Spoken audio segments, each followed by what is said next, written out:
Tudo bem com vocês? O Rafael me pediu para que fizesse a lição de abertura para ele hoje. Eu gostaria que vocês prestassem atenção, à medida que vocês vão me ouvindo, nisso que está passando aqui, porque nós vamos falar sobre isso aqui, ó. A lição hoje é do Caminho, Verdade e Vida, por Francisco Cândido Xavier, pelo Espírito de Emmanuel. Lição número 41, a regra áurea. E a regra áurea é: amarás o teu próximo como a ti mesmo. São palavras de Jesus, está em Mateus capítulo 22, versículo 39. Incontestavelmente, muitos séculos antes da vinda do Cristo, já era ensinada no mundo a regra áurea, trazida por embaixadores de sua sabedoria e misericórdia. Importa esclarecer, todavia, que semelhante princípio era transmitido com maior ou menor exemplificação de seus expositores. Diziam os gregos: não façais ao próximo o que não desejais receber dele. Afirmavam os persas: fazei como quereis que se vos faça. Declaravam os chineses: o que não desejais para vós, não façais a outrem. Recomendavam os egípcios: deixai passar aquele que fez aos outros o que desejava para si. Doutrinavam os hebreus: o que não quiserdes para vós, não desejeis para o próximo. Insistiam os romanos: a lei gravada nos corações humanos é amar os membros da sociedade como a si mesmo. Na antiguidade, todos os povos receberam a lei de ouro da magnanimidade do Cristo. Profetas, administradores, juízes e filósofos, porém, procederam como instrumentos mais ou menos identificados com a inspiração dos planos mais altos da vida. Suas figuras apagaram-se no recinto dos templos iniciáticos ou confundiram-se na tela do tempo em vista de seus testemunhos fragmentários. Com o Mestre, todavia, a regra áurea é a novidade divina, porque Jesus a ensinou e exemplificou, não com virtudes parciais, mas em plenitude de trabalho, abnegação e amor, à claridade das praças públicas, revelando-se aos olhos da humanidade inteira. Ali era fera mesmo, né? Veio e mostrou para todo mundo como é que faz. E eu, procurando entender o que eu diria aqui com relação a essa abertura, dei de cara com isso aí, ó. Porque eu acho que, no fundo, eu estou sempre citando isso, seria muito importante que todos nós prestássemos atenção no que nós estamos vivendo, cada um de nós. Porque nós estamos vivendo numa época importante demais para a evolução de cada um de nós. Quer dizer, de acordo com o Evangelho, a gente está muito lá embaixo no processo de evolução. Mas nós já evoluímos. Isso a gente não pode negar. E se você for parar para observar, esse amor pelo próximo, a gente carrega ele conosco. A gente já põe ele em prática. Porque eu sempre gosto de citar isso, eu amo meus filhos, of course. Meus filhos e minha esposa são os primeiros. E eu tenho um grande amor por vários amigos dos meus filhos. Existe até uma confusão lá na minha cabeça, lá em casa, que eu não sei. Tem uns amigos do meu menino mais novo, que não é um menino, é um homem já, que são amigos do meu menino mais velho. Mas eles conheceram o meu menino mais novo, porque eles têm 7 anos de diferença, porque o mais velho carregava ele. Desde os 2 anos eu falei com ele. Ele gostava muito de ter o quartinho dele lá, os videogames. Imagina, o menino de 9 anos e o de 2 correndo atrás, querendo entrar, fuçar, derrubar, mexer. Opa, isso não é problema meu não, isso é problema seu. Se vira com ele aí, você tem que ensinar pra ele. Porque hoje você é muito bom de videogame, não é? Pois é, daqui uns dias é ele que vai estar dando um couro em você. Aí ele sempre ouviu e tal, e ele realmente, os dois são muito ligados, muito agarrados, os dois. E hoje em dia, eu não sei, tem uns amigos do meu filho mais novo, que são muito amigos, a gente tá sempre junto, que eu acho que são amigos do meu filho mais velho. Mas eles conheceram o William crescendo, então eles são muito amigos dele, são muito amigos. Amo também. Amo de coração. Tem alguns amigos, desses amigos, que eu também tenho um carinho por eles, mas tem outros que eu já não conheço. Eu já não posso, sabe, colocar todo o amor que eu tenho por eles para essa pessoa, porque é uma pessoa desconhecida, não é minha amiga, é amigo deles. Então, por aí você já vê que você já vai praticando isso. Pode ver dentro da sua casa que você faz a mesma coisa. Tem alguns amigos dos seus filhos, amigos dos seus parentes, que você trata com muito carinho, e tem os amigos dos seus parentes que já não conhecem muito, já fica assim, fala, não conheço, vamos, né, entrar num esquema aqui, tentar nos conhecermos para ver se de repente eu posso também dividir um pouco desse amor com eles. E nenhum deles, nenhum de nós é perfeito. Nenhum de nós. Todos nós carregamos defeitos. E aqui nessa lição ele está mostrando isso aí. A caridade, a maior caridade que nós temos que ter com o próximo, baseada especialmente nessa lição nessa lição de abertura, que é informativa para nós, é exatamente respeitar os defeitos do outro. Ele tem defeitos. Porque você não quer que os seus defeitos sejam respeitados também, sejam entendidos, sejam pelo menos vistos de uma maneira assim, que não é que você seja o sujeito mais rude ou mais ignorante ou o pior de todas, não. Você é apenas um ser humano com defeitos. Como ele, como vocês, como eu, como todos nós.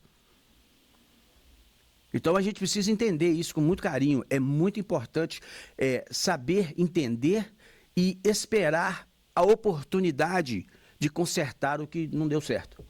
Infelizmente, às vezes você pega um ser humano numa situação meio ruim. Eu sempre comento aqui a respeito do Dunkin' Donuts. Você entra no Dunkin' Donuts e dá um bom dia, eles vão achar você com cara de doido, né?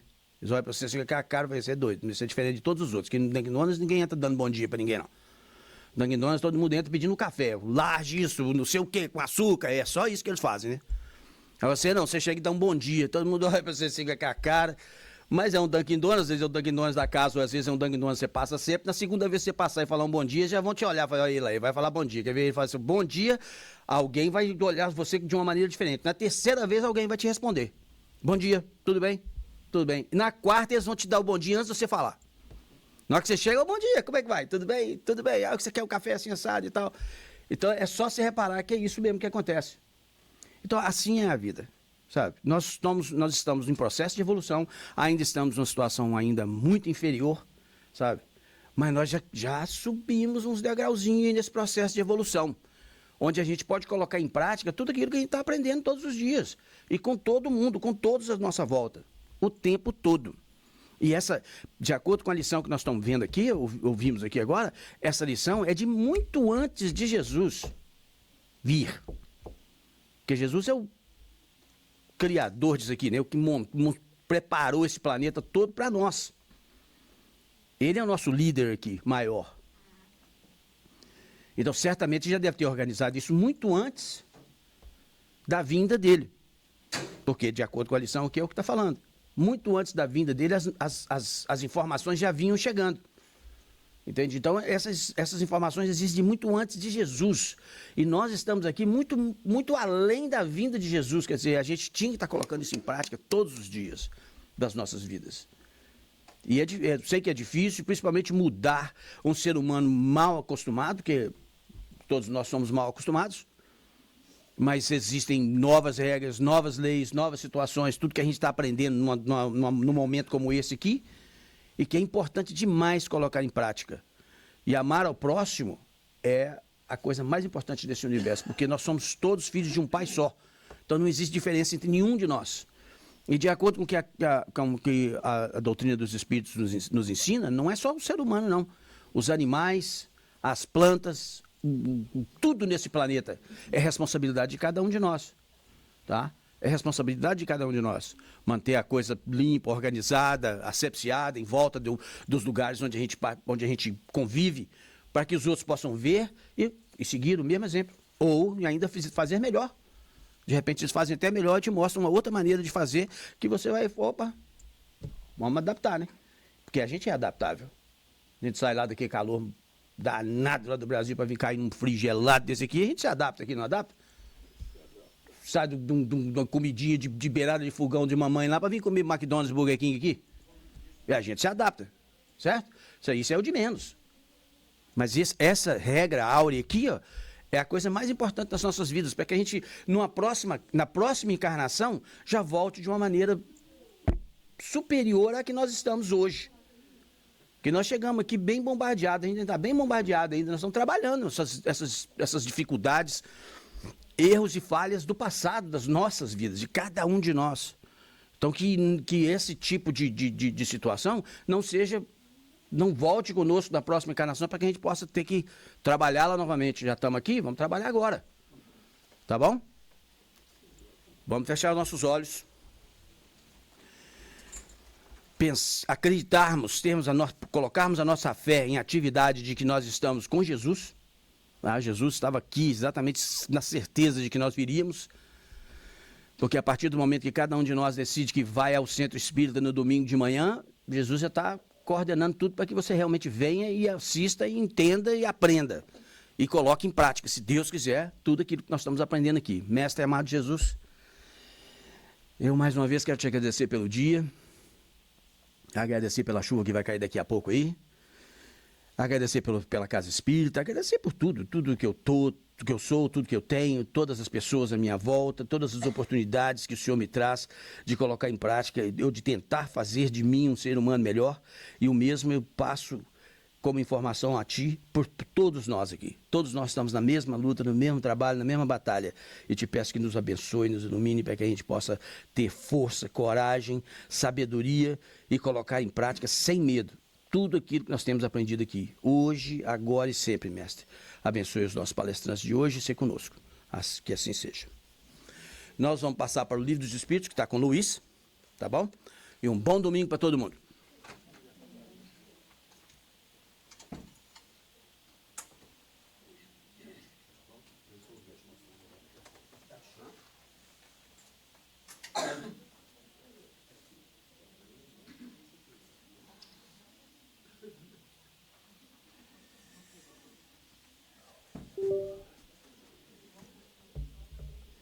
Bom dia a todos. Aqueles que não estão vindo pela primeira vez, sejam bem-vindos. E aqueles que também já estão vindo aqui há muito tempo, também sejam bem-vindos. Obrigado, né? Mas, então, vamos dar continuidade ao nosso estudo do Livro dos Espíritos, que tem aquilo que nós sempre colocamos, que a parte mais importante, não quer dizer que o Livro dos Espíritos seja importância como um todo, mas a parte moral, aquela que nos traz e nos mostra para que fim nós somos criados e para que fim nós estamos aqui neste planeta, para desenvolvermos o senso moral, o conhecimento que o Livro dos Espíritos nos dão, é para que nós possamos realmente desenvolver este senso moral, termos consciência do que nós somos, para onde vamos, né, de onde viemos. E Kardec, como sempre, como um bom questionador e didático, como sempre, fez esses questionamentos aos espíritos benfeitores que nos trouxe a codificação. E nós estamos numa questão que fala a respeito do conhecimento da lei natural. E a questão que nós vamos desenvolver hoje é a 621, né?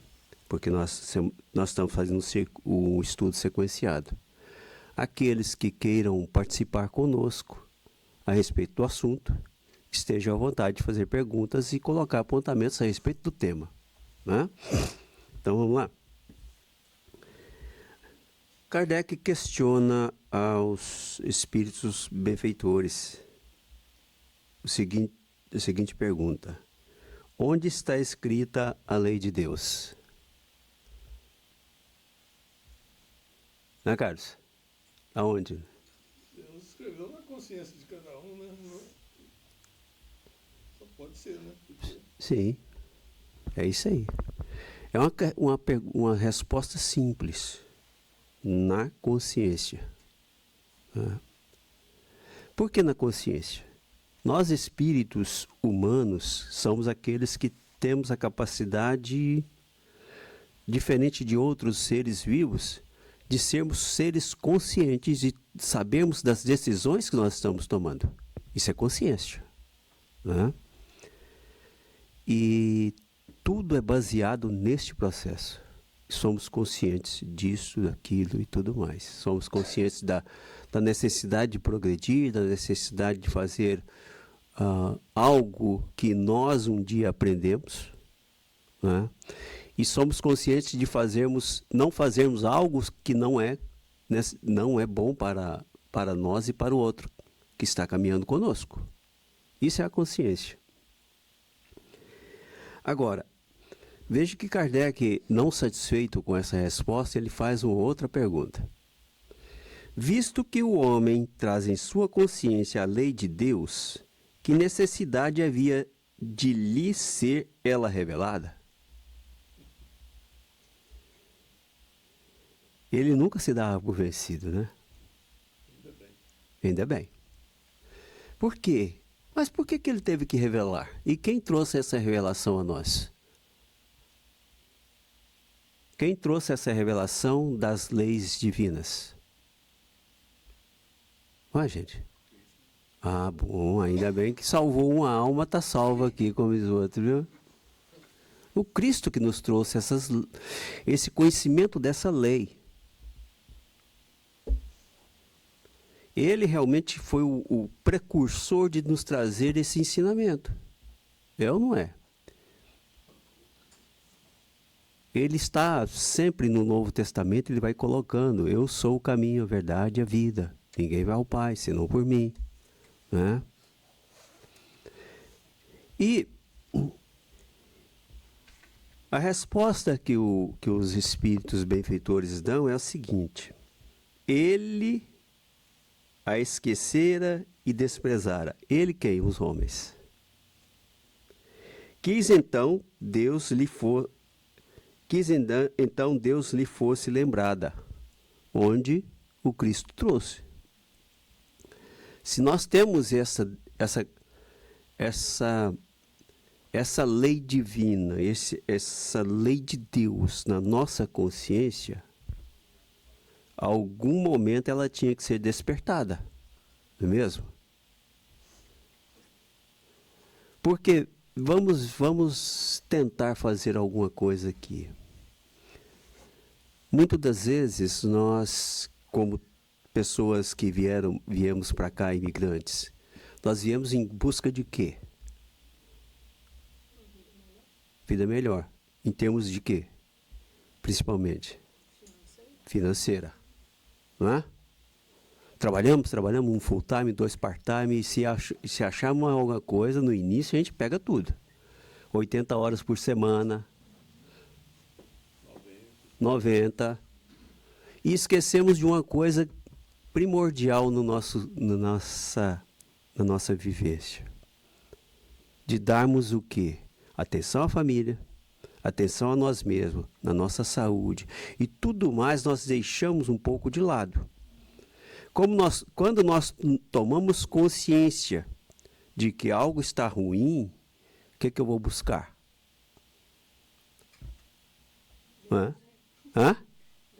Deus.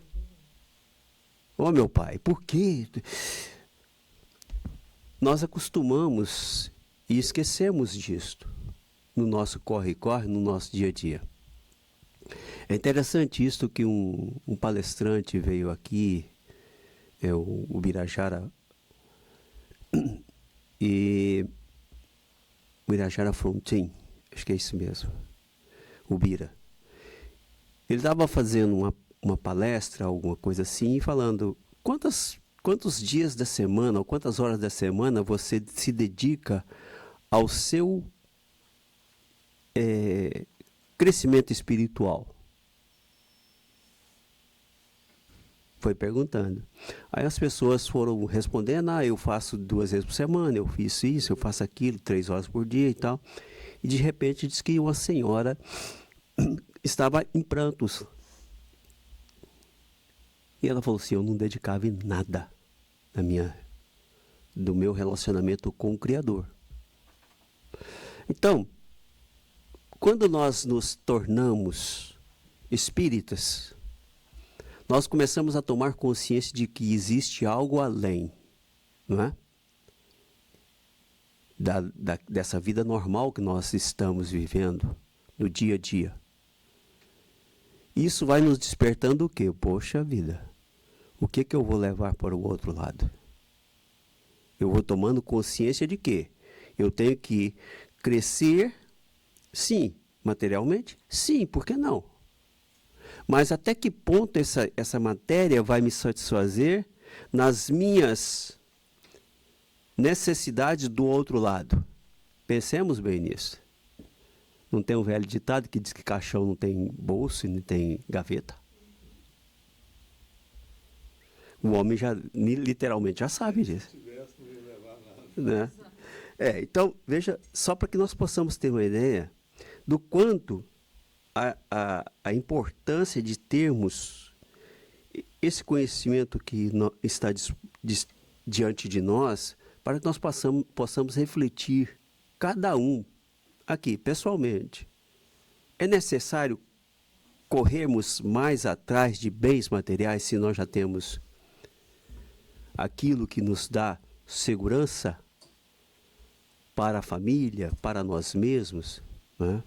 Existe uma pergunta do Livro dos Espíritos, que eu não me lembro qual é, mas que se fala o que é necessário para que nós possamos viver bem no planeta quando encarnados.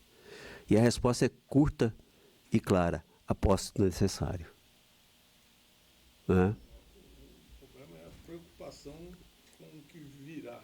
Então, isso que faz as pessoas, às vezes, se exceder no presente, porque não sabem muito o que o espera ali na frente. Sim. Esse é o problema maior. E bagagem, quando nós vamos viajar, muitas vezes as pessoas levam o quê? O essencial, não é isto? Ainda mais hoje, que está muito caro você pagar bagagem, né? Né, Nicole? Hoje... Ô, Matheus, também? Tá vendo? E hoje as companhias aéreas estão realmente apertando, né? Cobra mais e coisa. Aí fala, nossa, eu queria levar isso, eu queria levar mais aquilo. Que bagagem nós estamos levando para o plano espiritual, que é o plano verdadeiro? Então, o conhecimento dessas leis naturais vai fazendo com que nós tenhamos que levar coisas que nos vão ser úteis no plano espiritual, que é o plano verdadeiro. A essência moral do ser. Certo? Então, por isso a nossa consciência hoje nos diz o quê? O que eu devo? Deixa eu deixar minha carteira, deixa eu levar isso. Não, não pode. Não vai ser possível. Então, alguém tem algum comentário? Que eu vou ler um trecho aqui que está em João 14. Ele diz assim, Jesus disse, e eu rogarei ao Pai, e Ele vos dará outro Consolador para que fique convosco para sempre. O Espírito de verdade, que o mundo não pode receber, porque não o vê, nem o conhece, mas vós os conheceis, porque habita convosco e estará em vós. Não vos deixarei órfãos, voltarei para vós. O Cristo disse isto há 2000 anos atrás. Na nossa consciência, Ele nos traz um Consolador.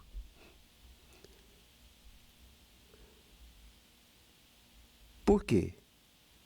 Nós temos a doutrina como Consolador prometido. Por quê? Porque Ele vai nos despertar para algo que nós vamos levar para o mundo verdadeiro, que é o mundo do Espírito.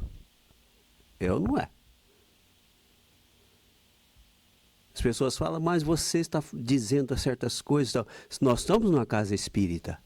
E é desta forma que nós estamos percebendo e vendo isto.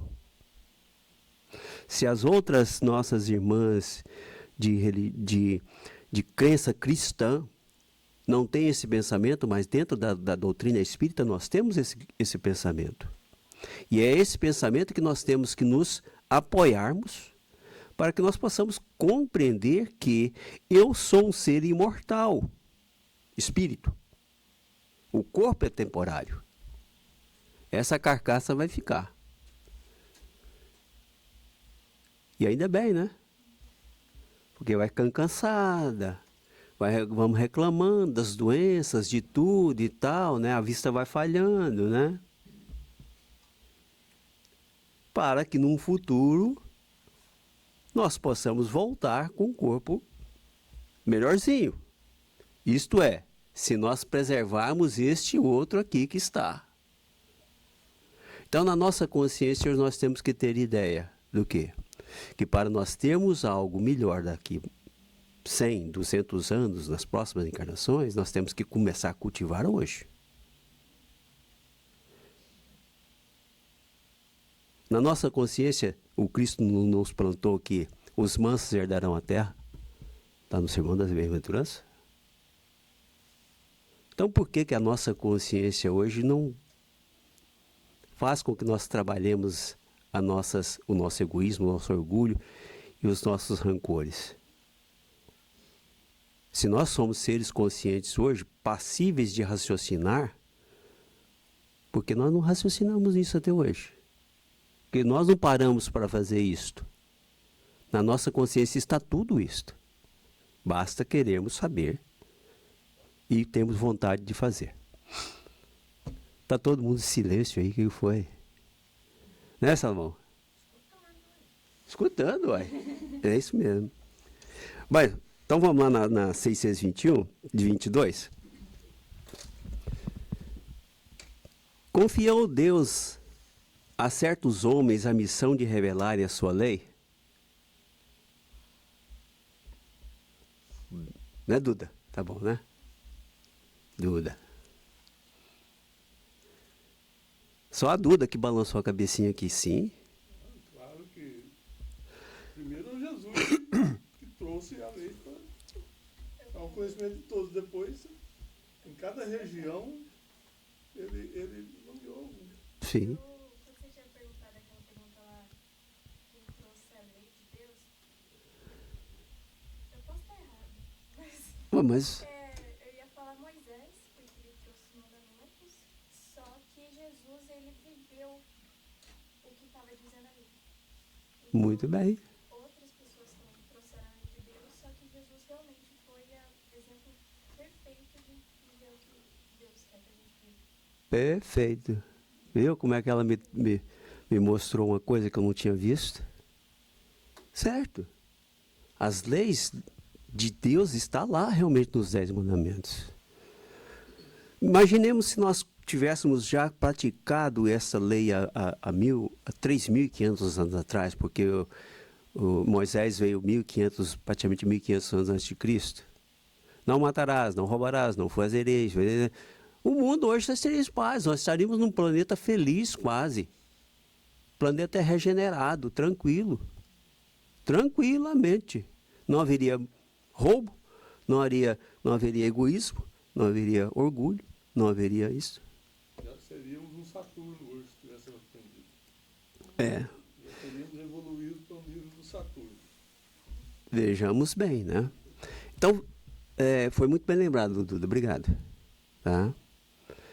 Então, veja só, quando Kardec faz esse questionamento, confiou Deus a certos homens a missão de revelar a sua lei?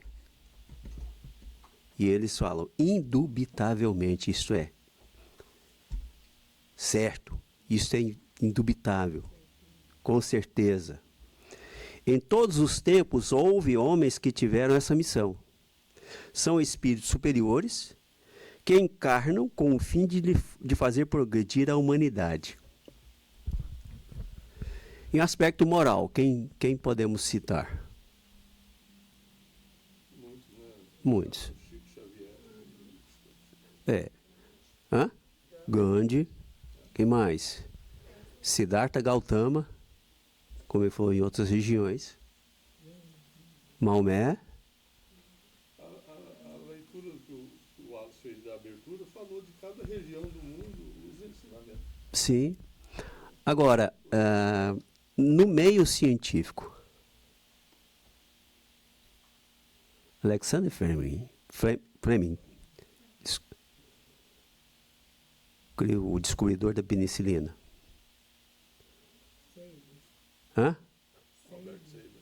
Albert Sabin. Imaginemos nós ainda não tratando as doenças com antibiótico. Não trouxe um progresso para a humanidade? Missionários.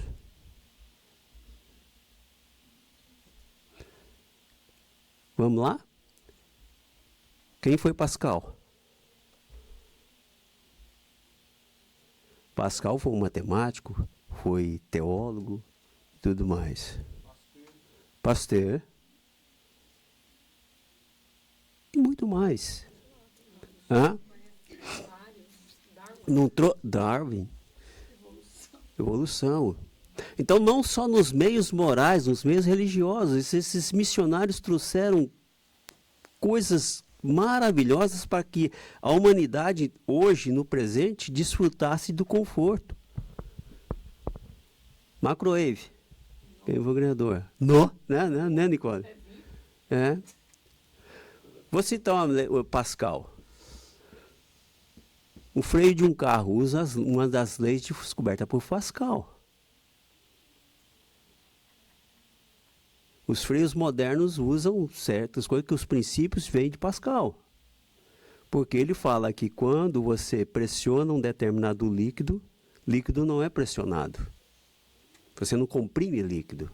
Ele transfere a energia que ele recebeu ali para todos os ambientes que ele está.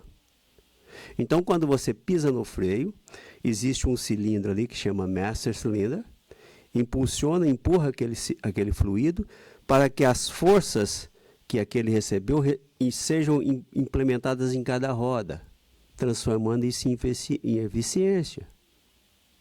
Né? Hoje nós temos aí carros que previne você de não bater. Ele freia automaticamente. Preservando a vida humana. Para que nós possamos desenvolver o quê?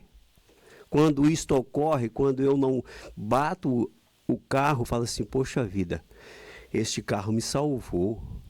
Depois daquele susto, eu passo a ter o quê? Mais responsabilidade comigo mesmo. Não é um sentimento moral que você não se moraliza para fazer assim, poxa vida, poderia ter perdido a minha vida e meus filhos, minha isso e aquilo. Eu passo a repensar o meu sentimento, aquela coisa. Eu abusei da velocidade, olha, eu não vou abusar mais. Na nossa consciência nós temos um quê?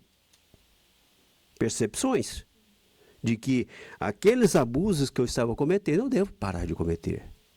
Se eu não tivesse um freio desse sentido, um sistema que protegesse a mim e o outro que eu estava cometendo, que eu poderia, na minha imprudência, acabar fazendo com que a outra pessoa do outro carro desencarnasse. Se ela desencarnasse, eu teria um compromisso moral com aquela criatura que eu fiz, pela minha imprudência. Então, veja bem, há uma abrangência tão grande que nós temos que ter isto em mente. Nós não podemos ficar pensando somente egoisticamente em mim, que fui salvo, mas eu poderia eu salvei uma pessoa, eu evitei de fazer um compromisso, adquirir um compromisso com aquela criatura. Lei de causa e efeito. Essa lei de causa e efeito está onde? Quem foi o descobridor dessa lei de causa e efeito? Está sabendo, né? Newton. E é uma lei natural. Que nós estamos estudando essas questões das leis naturais. Conhecimento da lei natural. Lei da gravidade é uma lei natural. Quem trouxe? Newton.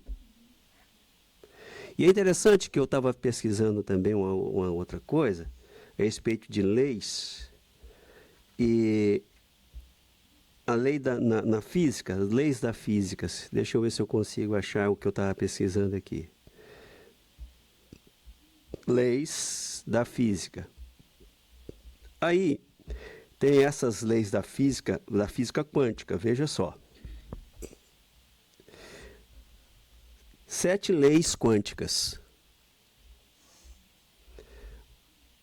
A lei do mentalismo.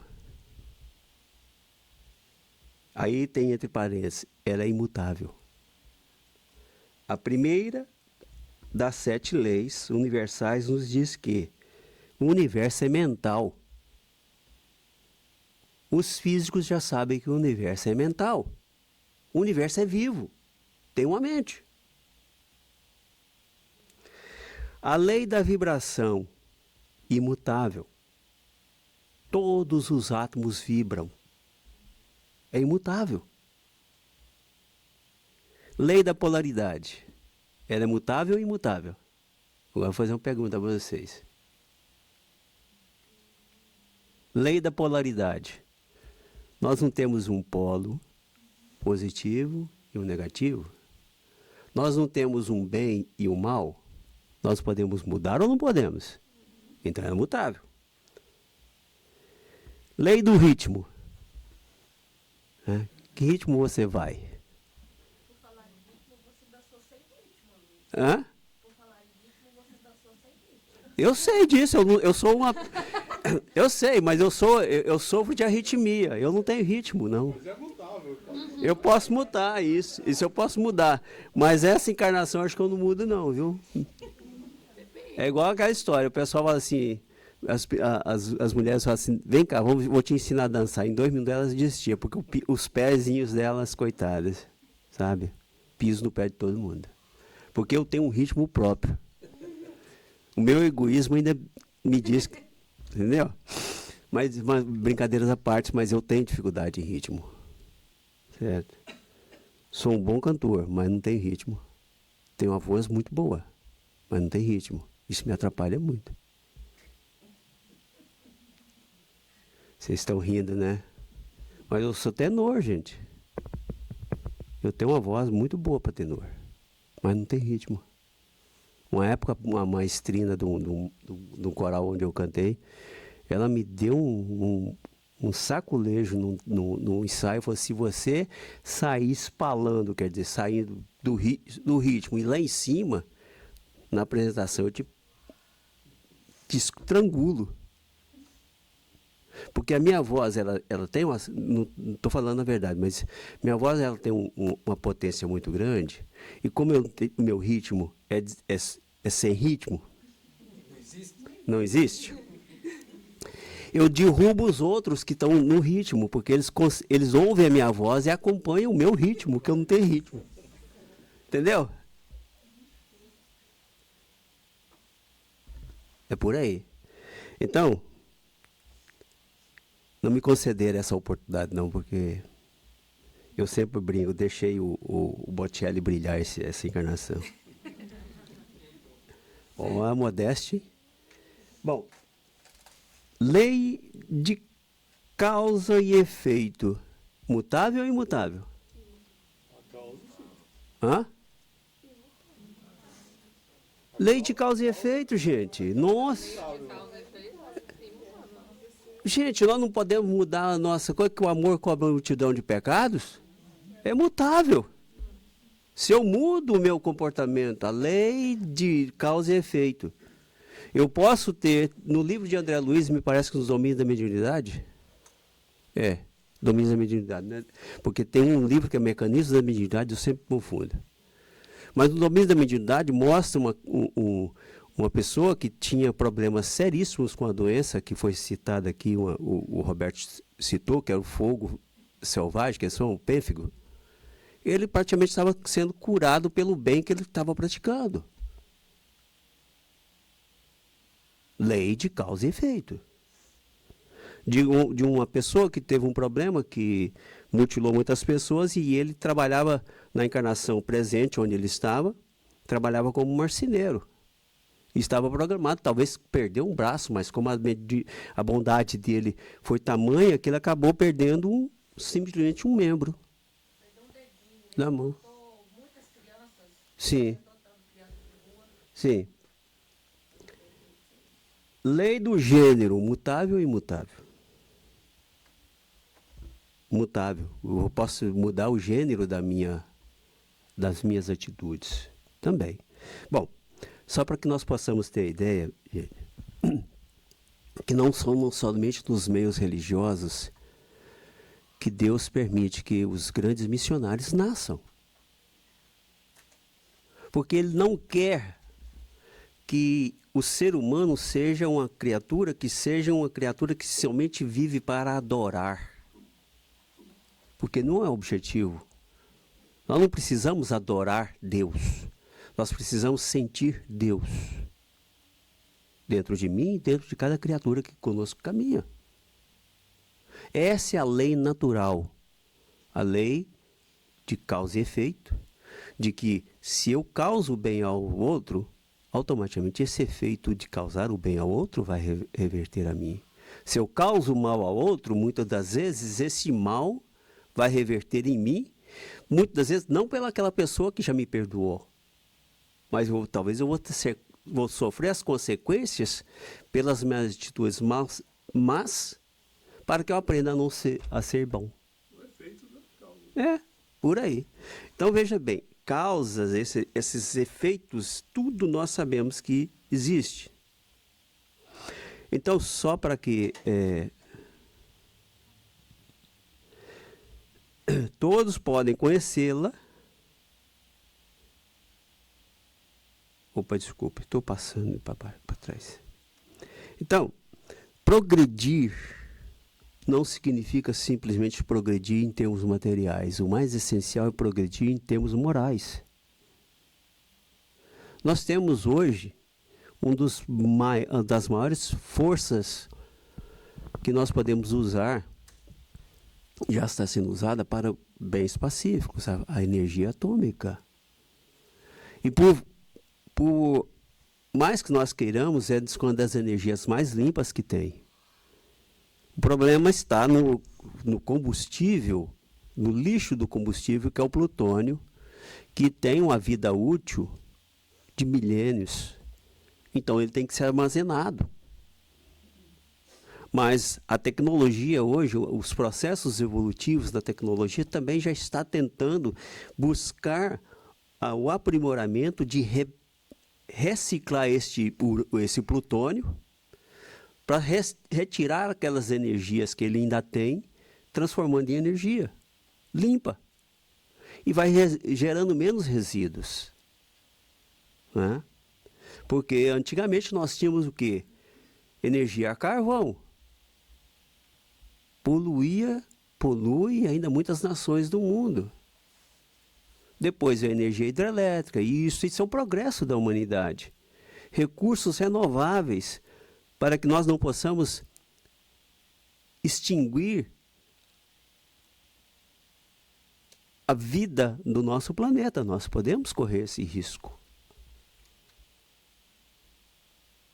Nós somos hoje 8 bilhões de criaturas. Muitas das vezes, retirando da matéria, da terra, material em excesso para nosso gozo próprio. A posse do necessário, como disse o Livro dos Espíritos. Mas nós queremos mais. E as consequências nós já estamos sentindo. Né? Nós já estamos sentindo. Por isso, quando nós temos esse conhecimento hoje, nas nossas mãos, que nós podemos melhorarmos a nós mesmos, deixando a nossa terra, quando desencarnarmos, melhor do que deixamos, vamos ser um pouco egoístas? Vamos lá? Porque eu vou renascer de novo, né? Então, vou deixar uma reservinha para quando eu renascer não ter a falta daquilo que eu necessito. Pelo menos vamos pensar nisso. Eu sempre falo, gente, quantos galões de água se gasta num banho de meia hora, 40 minutos? Muito. Quantas pessoas não têm um copo d'água para beber no mundo? Copo de água limpa.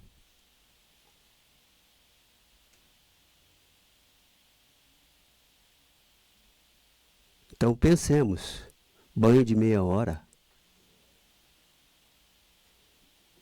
Quanto se gasta de energia para aquecer essa água? Porque ninguém gosta de banhar meia hora no banho frio. Ninguém gosta não, só 2 minutos, tá fria, bora, sai.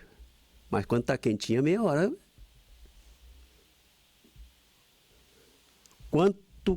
Quantos watts, quantos quilowatts gastou para aquecer essa água? De onde saiu o recurso dessa energia para aquecer essa água? Ainda hoje, tem as usinas atômicas aqui nessa região, mas temos usinas a carvão. Uma pessoa gasta meia hora, 2 pessoas, 3 pessoas, milhares de pessoas, milhões de pessoas gastando meia hora. Quantos quilowatts, quantos galões de água vão jogar no lá fora? Nós não temos que pensar no coletivo, não no eu somente. A somatória de tudo isto nos dá uma ideia de que, naturalmente, nós temos que ser fraternos. Essa é uma lei natural, fraternidade. Nosso tempo acabou. A nossa amiga e irmãzinha Diane vai fazer o evangelho do dia, tá bom? Brincadeiras à parte, mas retiro o que é bom.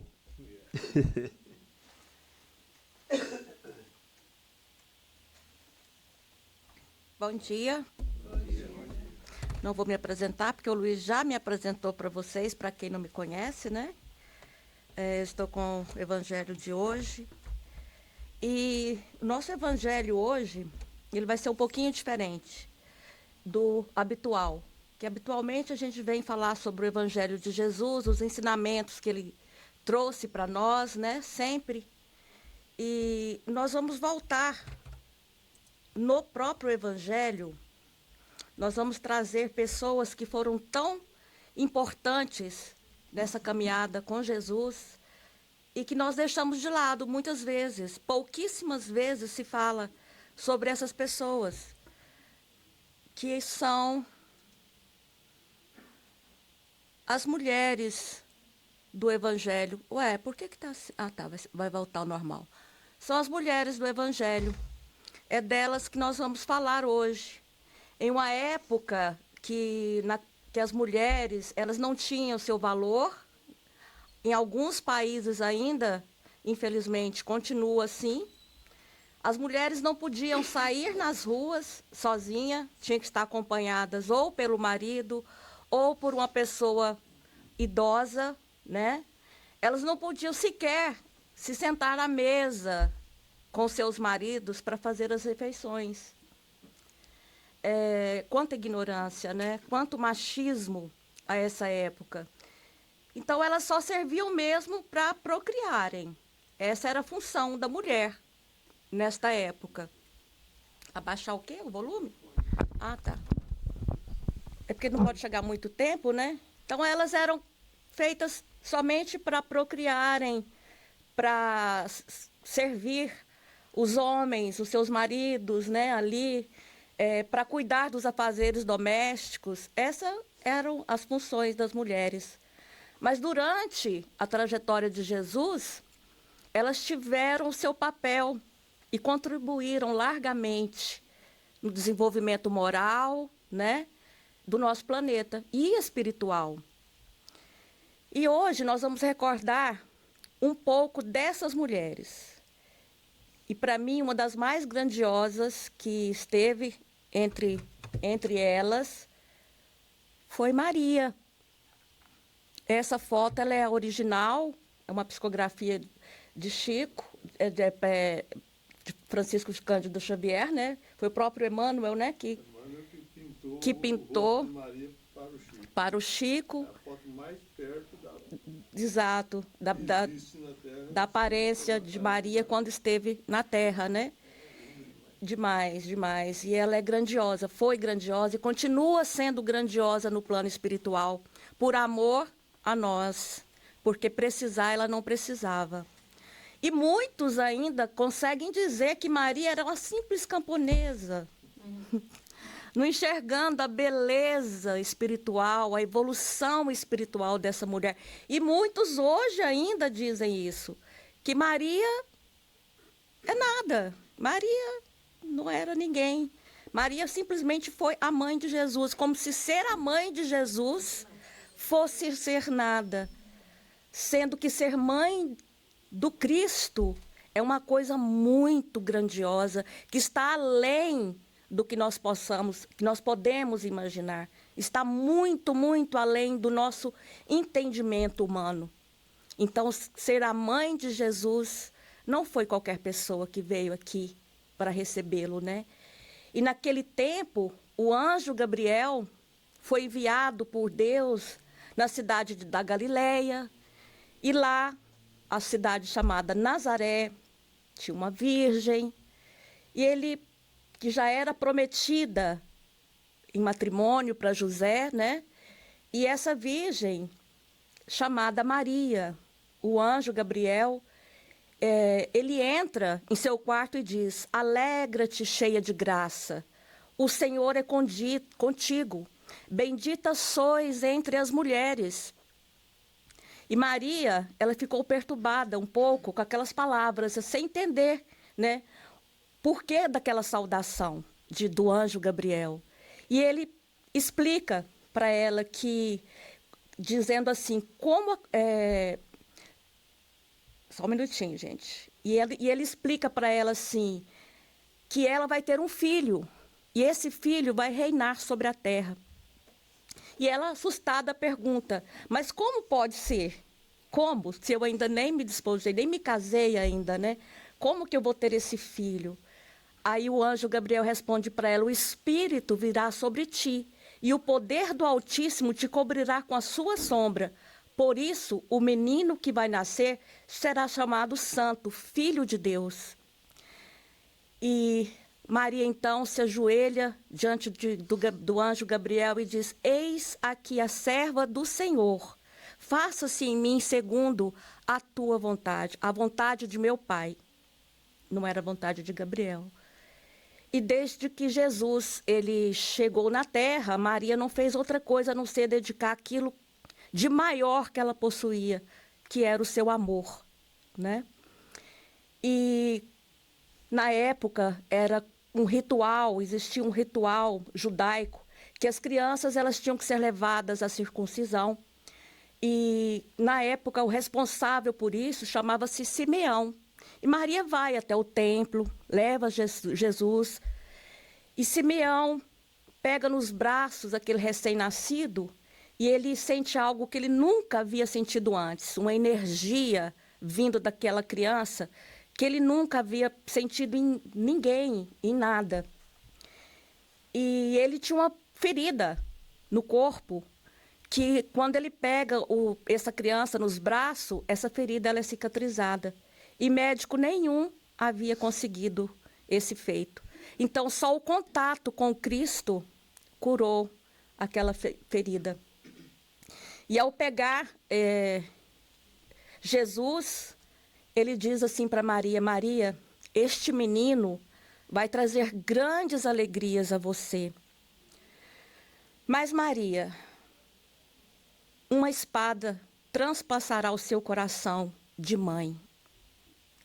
E naquele momento ela não conseguiu compreender o que ele quis dizer, que espada transpassaria o seu coração. Ela não teve aquele entendimento. Somente quando o tempo passa, quando Jesus cumpre sua tarefa grandiosa, quando ele levava suas boas novas de amor através do amor, né? E por isso ele é perseguido, por causa da sua boa nova. E nessa perseguição, Jesus foi preso. E Maria, como mãe, ela entra em desespero e segue Jesus naquele trajeto até a cruz.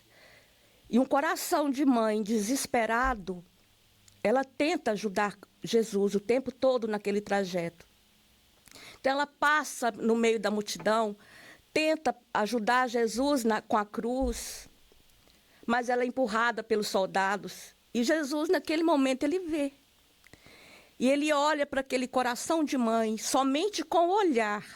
Somente com o olhar.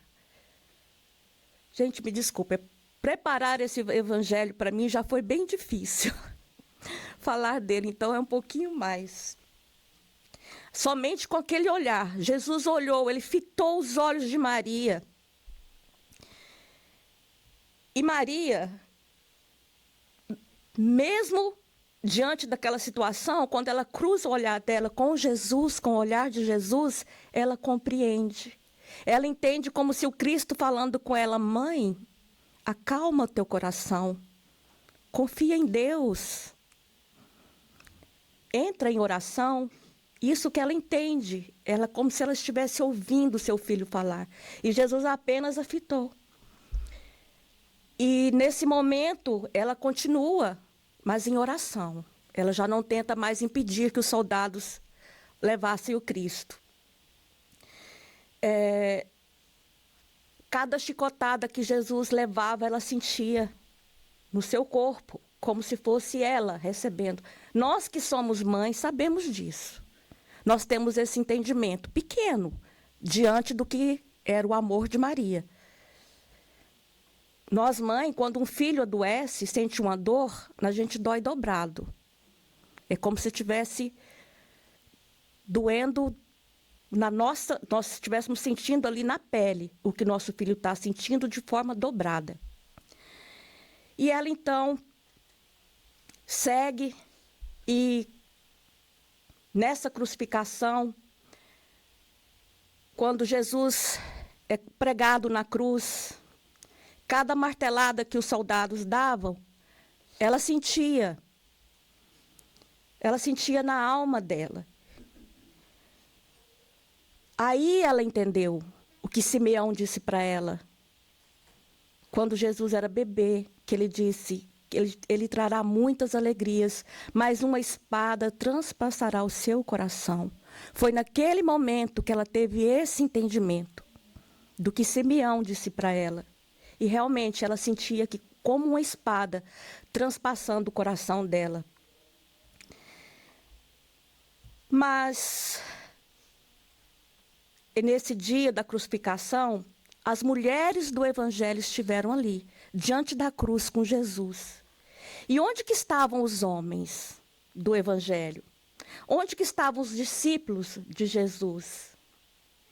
Onde que estavam aqueles que Jesus curou?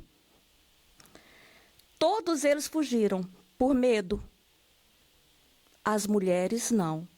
Elas permaneceram junto com Jesus. E todas estiveram até o final, ao pé da cruz. E tem um momento em que Maria, com grande dor no coração, ela grita: Filho meu, até quando sofrerás?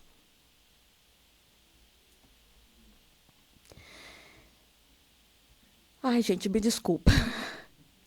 Estou segurando aqui. E ela diz, era um momento de dor, né, que ela estava passando, e Jesus novamente fita os olhos dela e fala: Mãe, eis aí o teu filho. Filho, eis aí a tua mãe, porque João também foi para lá para ampará-la. João estava ao lado dela, amparando. Então, Jesus entrega Maria aos cuidados de João. Obrigada. E eu acredito que Jesus ali, quando ele diz, eis aí o teu filho, mulher, e eis aí a tua mãe, ele também entrega Maria como sendo nossa mãe, a mãe da humanidade. Nos mostrando que os laços do amor são muito maiores do que os laços sanguíneos, né? Por isso que ele entrega ali Maria aos cuidados de João. E depois que Jesus morre, quem que vai limpar os seus ferimentos? As mulheres do Evangelho que estiveram com ele. Elas limpam os seus ferimentos. E depois Maria segue com João. Ele vai para Éfeso. E lá ela faz um lindo trabalho, onde ela atende pessoas necessitadas, que a procuram por alimento.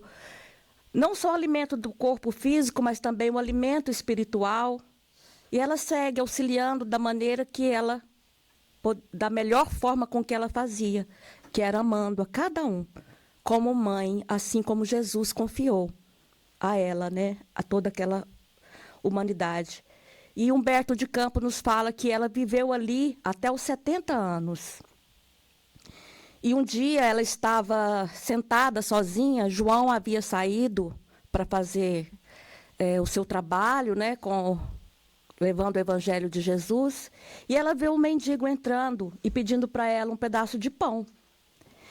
E ela entra para a despensa da casa para procurar o pedaço de pão e percebe que não tinha nada de alimento. Então ela sai lá fora, chama o mendigo, se senta a um banco e pede que ele se sente ao chão, aos pés dela, ele põe a cabeça e ela afaga a cabeça do mendigo, falando: meu filho, eu não tenho nada para te oferecer, mas o que eu tenho eu te ofereço.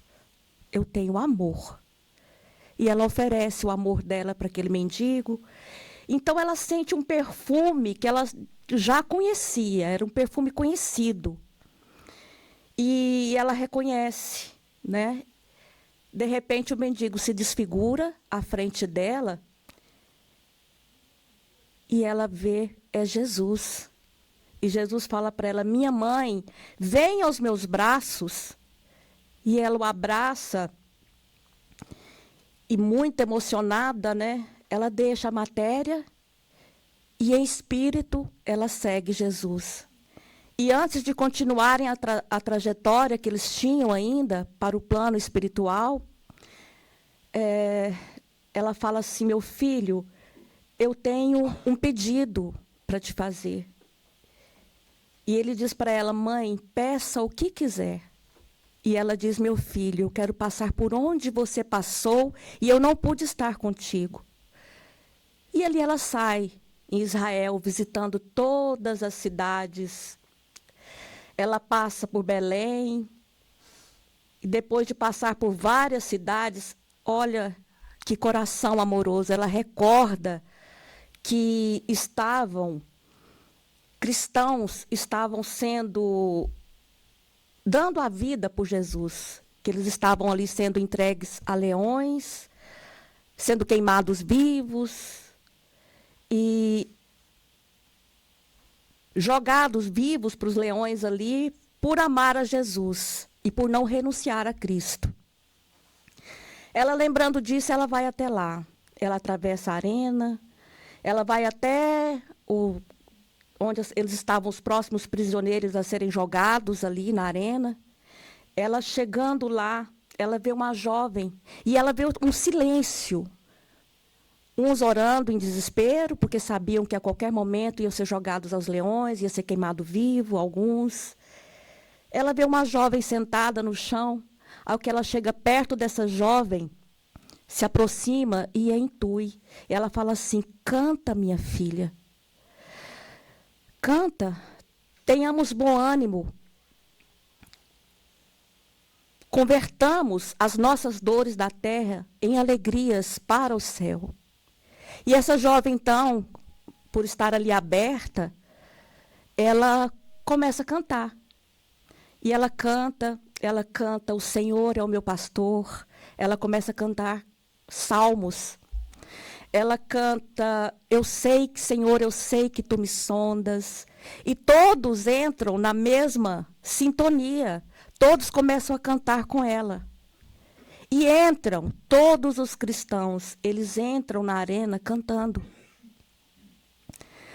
Ao que a plateia que ia ali para assistir aqueles horrores, que vibravam, que gritavam, quando vê aqueles cristãos entrando, louvando a Deus, eles ficam em silêncio.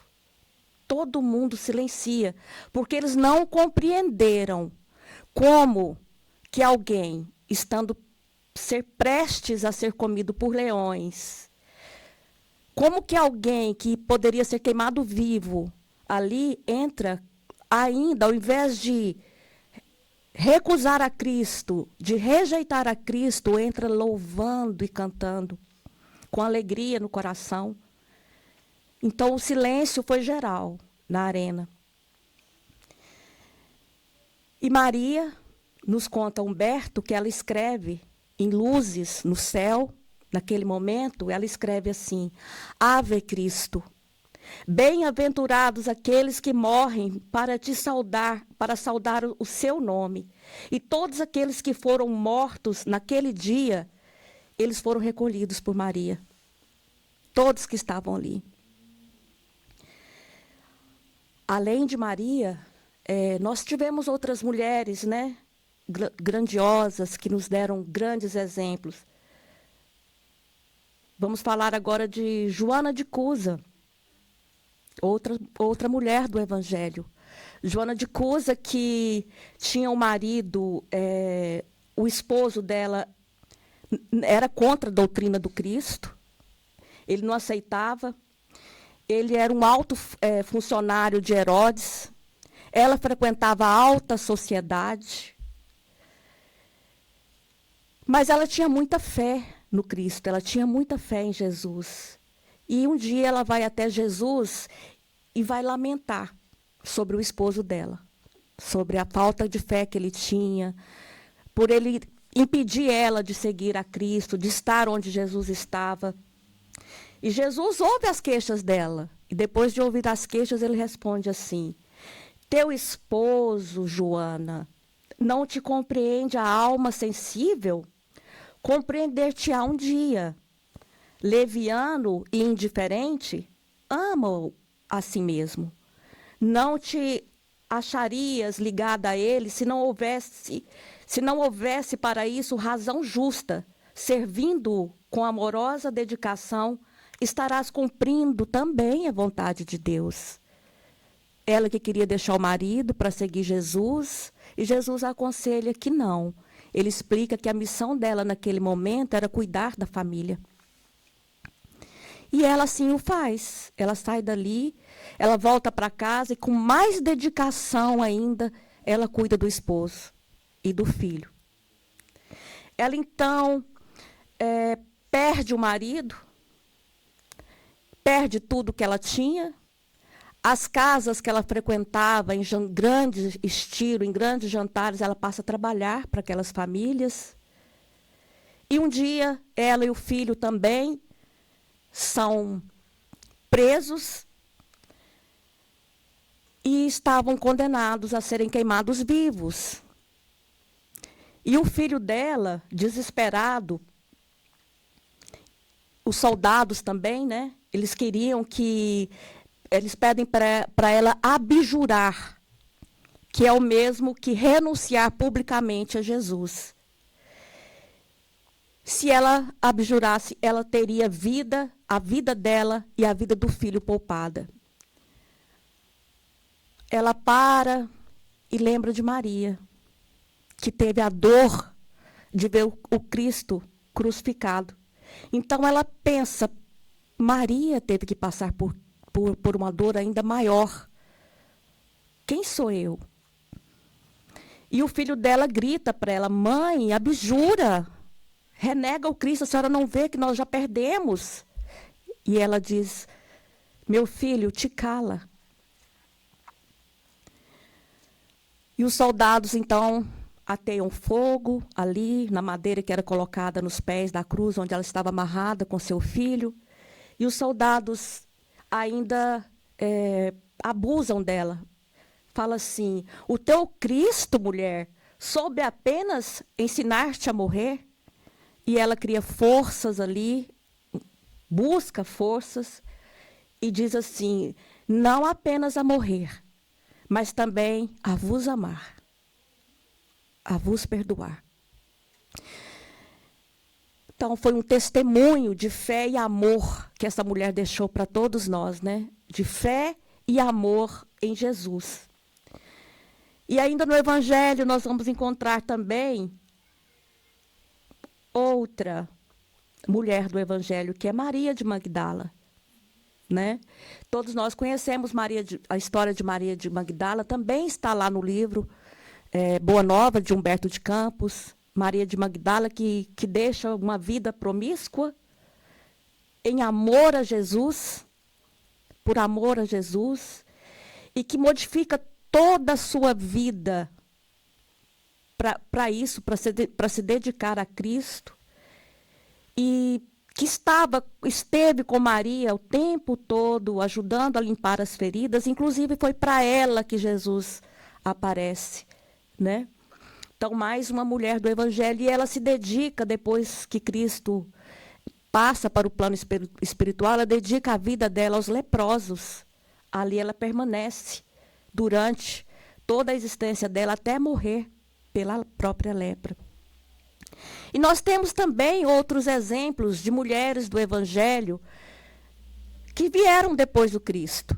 Nós tivemos uma Maria Teresa de Calcutá, uma irmã Sheila. Nós tivemos tantas mulheres do Evangelho que são anônimas. Quantas mulheres que trabalham para Jesus em amor, em caridade, né? O Luiz citou aqui o que o Roberto nos falou aqui sobre aquela doença, era de uma senhorinha, fogo selvagem, isso. Essa doença, exato. Essa doença, ela sai feridas no corpo e diz que as pessoas sentem muita dor, né? Foi o que o Roberto contou aqui para a gente. Então, elas gritam muito, e aquelas feridas dão mau cheiro e tudo. Quem não ouviu a palestra dele, eu vou contar para vocês que ela foi demitida porque o hospital teve problemas financeiros, e essa mulher foi demitida, mas mesmo assim ela continuou voltando no hospital sem salário, cuidando daqueles doentes. E nesse hospital, até que eles expulsaram ela, porque iam expulsar aqueles doentes. Então, ela chega em casa, comunica aos filhos que ela ia levar 18 doentes para a casa dela, para que ela ia cuidar. E os filhos falaram que não aceitariam, porque ia tirar a privacidade deles. Enfim, todo o transtorno que traria também os gritos, né, de dor dos doentes e tudo mais. Mas ela fala para eles: eu já criei vocês. Então, eles precisam de mim. Vocês que saiam, né? E Chico ficou sabendo disso. E juntou com a comunidade, nem precisou ela levar os doentes para a casa dela, porque ela constituiu um hospital, começou-se ali num galpãozinho. Hoje, gente, quem puder, vai na internet, que vocês vão ver o lindo trabalho que essa mulher faz. Chama-se Lar da Caridade, Hospital do Fogo Selvagem. Fica lá em Uberaba, Minas Gerais. E tem um website aqui, tem a página que mostra todo o trabalho que ela fez depois disso, a quantidade de doentes que ela vem cuidando, tudo na caridade. Isso não é uma mulher do Evangelho? Isso é ser uma mulher do Evangelho de Jesus. E outros grandes exemplos, né? Nós temos aqui dentro da nossa própria casa, aqui no Getú. Se hoje nós estamos aqui, porque houve mulheres do Evangelho, como, por exemplo, a Rose, que começou com a Flávia, com a Leila, são o quê? Virgínia, Regina. Então, são mulheres do Evangelho, porque criaram uma casa onde nós pudéssemos estar hoje. Isso também é ser mulheres do Evangelho. E quantas outras que nós sequer sabemos. Então, ser mulheres do Evangelho é seguir aquilo que Jesus nos ensinou. É praticar o amor, a lei do amor. Seja onde for. Às vezes, onde a gente não espera, tem alguém necessitando do nosso amor, da nossa compaixão, da nossa paciência, né? Então, ser mulheres do Evangelho, basta se conectar com Deus e com Jesus e seguir o que Ele nos ensinou, que é a lei do amor, da caridade. Então, sejamos todas nós mulheres do Evangelho, porque o ensinamento nós já temos. Jesus já trouxe para nós, não só nos ensinou, como nos exemplificou, né? Então, eu convido a todos a fechar os olhos. Vamos entrar nessa conexão com o Criador, agradecendo pela oportunidade de nos encontrarmos aqui hoje para aprendermos com o Evangelho do Cristo, para aprendermos com Maria, que foi um grande exemplo de amor, um ser grandioso que recebeu este que é o rei da terra, o rei do universo, que é Deus, nos concedeu Jesus para governar o nosso planeta de uma forma tão amorosa. E nós estamos aqui como formiguinhas ainda, aprendendo a seguir as suas leis amorosas e a colocá-las em prática. Nós te agradecemos, Jesus, imensamente, por tanto amor que o Senhor tem por cada um de nós. E Jesus, hoje, queremos em vibração amorosa pedir às pessoas do Sul, no Brasil, que estão passando por enchente, passando por essas provações, se despedindo de alguns que estão indo por afogamento. Mas nós sabemos, Jesus, que nada foge do seu controle. Assim como o Senhor olhou nos olhos de sua mãe e disse, confia, assim eu sei que o Senhor diz a esse povo também, confia. Porque tudo está certo, tudo sob o controle de Deus e de Jesus. Que todos que ali estão, Senhor, possam encontrar essa energia amorosa, confortando seus corações, dando a eles novos rumos, novas direções de vida. E Jesus, que acima de tudo, eles entendam que não estão sós, que o seu amor permanece com cada um. Esteja conosco, Senhor, hoje e sempre. Que assim seja.